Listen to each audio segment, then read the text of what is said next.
खुसि मोनदों गोजांनाय बोथोरावहाय हरनायखाय बुरै मानसिनोहाय मोजां मोनदों। खुलुमबाय रायजोफोर, दायो दंफैयो जोङो दुमब्रु बाजारनि खाथियाव थानाय आइदुब्रि गामिनि एलपि स्कुलावहाय।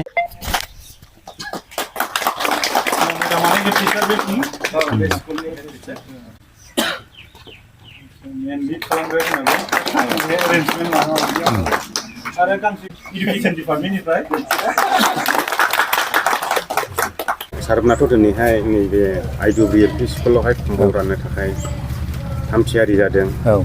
बिनि सोमोन्दैहाय माब्रै एसे बिजिरनानै होदो सार।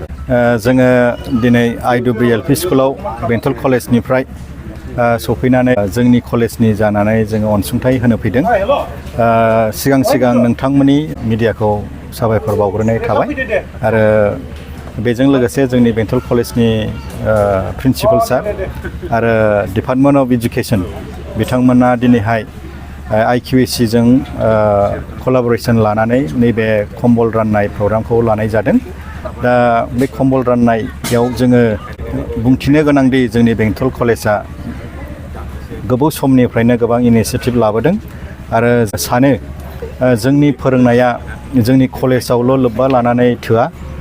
जोङो माब्रैबा जोंनि गथ'फोरनि थासारि जेरैहाय खाथि खालानि गामिफोर बेवहाय थांनानै जोङो गोबां प्रग्रामखौ लाबाय थानाय जायो। थिग बिदिनो दिनैहाय बे ओनसोलावबो जोङो फैनानै गोबां दुखिया न'खरफोरखौ जों नुदों आरो बे नुनायनि गेजेरजों जोङो जेरैबायदि जोङो अनसुंथाइ होबोबाय थादों थिग बिदिनो बे गोजां बोथोरनि समाव जोङो कम्बल राननाय प्रग्रामखौ जोङो लानाय जादों। जोङो बेखौहाय बेसिकेलि एक्सटेनसन प्रग्राम हिसाबै जोङो लादों।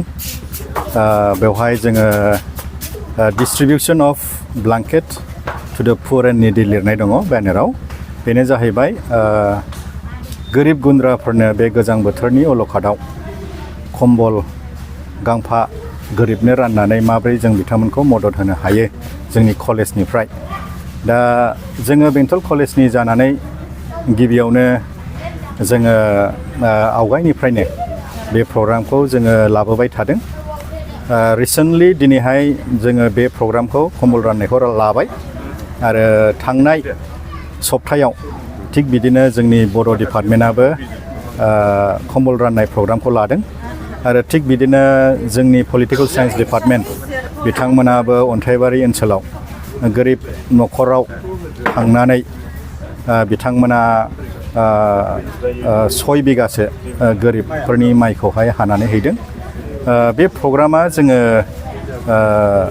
लानानै जोंनि कलेजनिफ्राय माब्रै जोङो जोंनि कलेजनि साखाथि फाखाथि गामिफ्राव एबा ओनसोलफ्राव जोङो माब्रै कलेजनि जानानै जोङो मदद हैनो हायो, हेफाजाब हैनानै, मानो होनोबा बिथांमोननि गथ'फ्रानो जोंनि कलेजाव फरायगासिनो दङ आरो बिथांमोननि न'खरफ्रा साफ्रोमनिबो न'खरानो थोजासे गैया।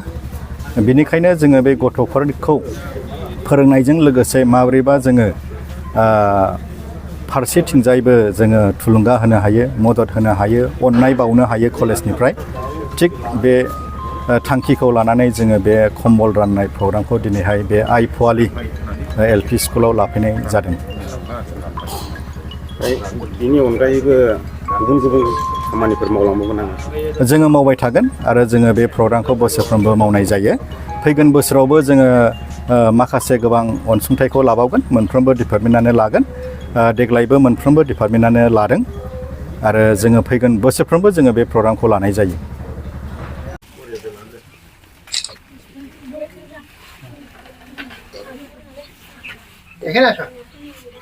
जोंनि बे फिसा माबाखौ आजावनानै लानायनि थाखाय आरो जोंहा मार्टिन सारनिसिमबो गोजोननाय थाबाय।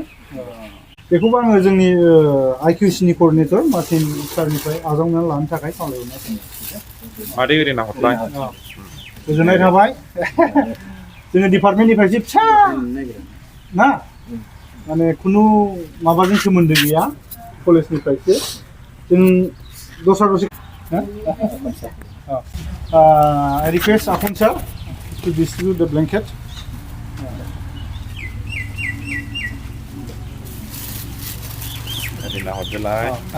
Thank you. Alpun Nazari, Mrs. Na? गोजोननाय जाबाय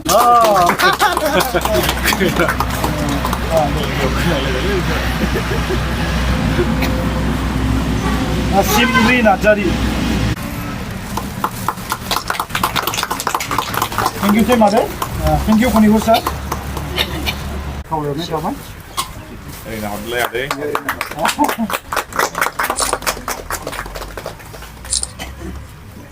हामबायसै आदै थेंक इउ भेरि माच सार